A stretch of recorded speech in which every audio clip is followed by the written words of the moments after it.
আসসালামু আলাইকুম সবাইকে। আশা করি আপনারা সবাই অনেক ভালো আছেন। আজকে আমি শেয়ার করব কিভাবে আমি ইতালি যাওয়ার জন্য ১ম দিন আমার ফ্লাইট মিস করেছিলাম। তো আমাদের ফ্লাইট ছিল বেলজিয়াম থেকে ইতালি যাওয়ার জন্য সকাল ৯টা বাজে। আর এর কারণে আমরা ভোর ৫টার দিকে রেডি হয়ে বের হয়ে পড়েছি। ৫:৩০টার দিকে আমাদের ট্যাক্সি আসার কথা ছিল। তো আমরা সুন্দরভাবে সবাই মিলে আল্লাহর নাম নিয়ে রেডি হয়ে বের হয়ে যাচ্ছিলাম। আর ট্যাক্সি অন দ্য ওয়েতে ছিল। তো যাই হোক সব কিছুই আসলে সব পারফেক্ট ছিল, বাট ছোট্ট একটা ভুলের কারণে ভুলের মাসুল দিতে হয়েছে, প্লাস আমাদের একটা দিন মিস গিয়েছে। তো আমি দরজা সুন্দর করে লক করে তারপর সবাই মিলে চলে যাচ্ছিলাম। আর আমরা সুন্দরভাবে সব কিছুই ঠিক ছিল। আমরা লাগেজও চেক ইনে দিয়ে দিয়েছিলাম। তারপর যেহেতু আমার হাতে এই লাগেজটা ছিল ২০ কেজির। আর আমরা রায়নার ফ্লাইটে গিয়েছিলাম।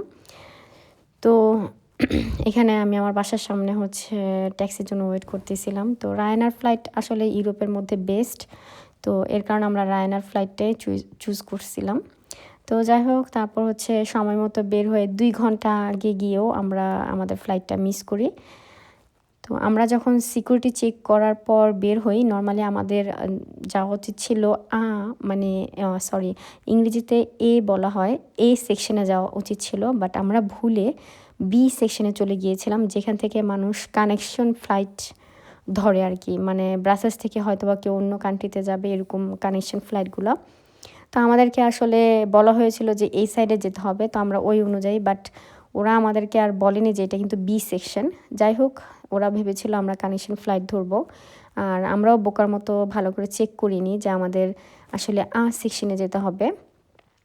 তা আমরা বোকামির কারণে সেখানে বিশাল বড় লাইন ছিল, যেহেতু এখন ব্যাকন্স টাইম, মানে সবাই ভেকেশনের জন্য বিভিন্ন কান্ট্রিতে চলে যাচ্ছে, যেহেতু জুলাই মাস শুরু হয়ে গিয়েছে আর বাচ্চাদের তো স্কুল বন্ধ।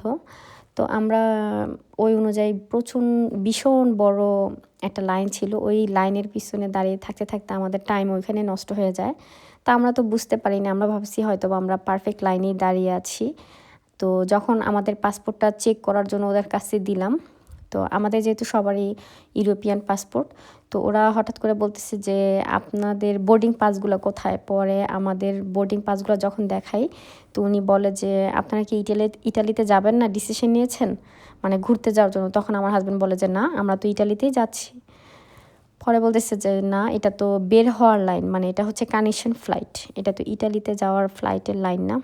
পরে তো আমাদের মাথায় বাড়ি, আমরা এয়ারপোর্টের মধ্যে দৌড়াইতে দৌড়াইতে যান শেষ। ওইখানে দৌড়াদৌড়ি করে গিয়েও দেখি কোনো লাভ নেই, কারণ আমাদের ফ্লাইট ছিল 9:45টার দিকে, আর আমরা ওইখানে গিয়ে পৌঁছাইছি 8:30টার দিকে, যেখানে আমাদের ফ্লাইটটার মেইন ডোরটা ছিল, গেট ওপেন কিংবা বোর্ডিং যেখানে করা হয় ওইখানে।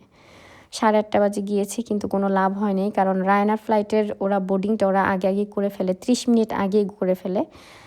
আর আরেকটা বোকামির কারণ ছিল যে আমি এত বোকা ছিলাম, আমার মোবাইলের মধ্যে যে রায়নার অ্যাপ ছিল ওইখানের মধ্যে সব আপডেট দেওয়া হচ্ছিল, প্রতি 10 মিনিট 15 মিনিট পরপর আপডেট দেওয়া হচ্ছিল। বাট আমি এত বোকা যে আমি আসলে আমার মোবাইলটাই চেক করিনি। মোবাইলটা চেক করলে হয়তো বা বুঝতে পারতাম, কারণ আমি যখন নেক্সট ফ্লাইটটা ধরছি, দ্বিতীয় ফ্লাইট, সেখানে আমি প্রত্যেকটা আপডেট আমি দেখেছি আমার মোবাইলের মধ্যে। ওরা 10 মিনিট পর পর আপডেট দিচ্ছিল যে কোন গেটে বোর্ডিং করা হবে, কোথায় আমাদের চেক ইন করতে হবে, কোথায় আমাদের লাগেজ ড্রপ করতে হবে, সব কিছু ইনফরমেশন দিচ্ছিল। বাট আসলে আমি বোকা ছিলাম। আর আমি ফার্স্ট আসলে রায়নার অ্যাপ দিয়ে ট্রাভেল করেছি, তো আমার আসলে এত বেশি আইডিয়া ছিল না। আর আজকে আমরা যে এয়ারপোর্টটা দিয়ে যাচ্ছি, এটা বেলজিয়ামের জাভেনতাম এয়ারপোর্ট। জাভেনতাম ব্রাসেলসের শহরের যেই মানে মেইন সিটির এয়ারপোর্টটা। আরেকটা এয়ারপোর্ট আছে, এটা শাহলোয়া। তো আমাদের দ্বিতীয় ফ্লাইটটা আমরা ওইখান থেকে নিয়েছিলাম। তো আমি আসলে দ্বিতীয়বার আমার দ্বিতীয়বার ফ্লাইটটা আমি আবারও চয়েস করি, কারণ আমি আমার বাচ্চাদের খুশিটা চেয়েছিলাম। আর এখানে দ্বিতীয়বার ফ্লাইটটা নেওয়ার জন্য আমার আরও বেশি টাকা পেমেন্ট করতে হয়। তারপর আমি আসলে টাকাটা পেমেন্ট করেছি জাস্ট আমার বাচ্চাদের খুশির জন্য, যেহেতু আমি কথা দিয়েছি। আর সবচেয়ে বড় কথা ছিল যে আমার বাচ্চারা আসলে যেতে চেয়েছে, এর কারণেই আমি টাকাটা পেমেন্ট করে আমি দ্বিতীয়বার আবার ফ্লাইট নিয়েছি। আর ভাগ্য এত খারাপ ছিল, সেই দিন আর সারাদিনে কোনো ফ্লাইট ছিল না, এর কারণে আমাদের পরের দিন যেতে হয়। তো এখানে আমার আসলে 2 দিন মিস হয়ে যায়। আর কি বলবো, মানে কপাল খারাপ থাকলে যে অবস্থা হয়।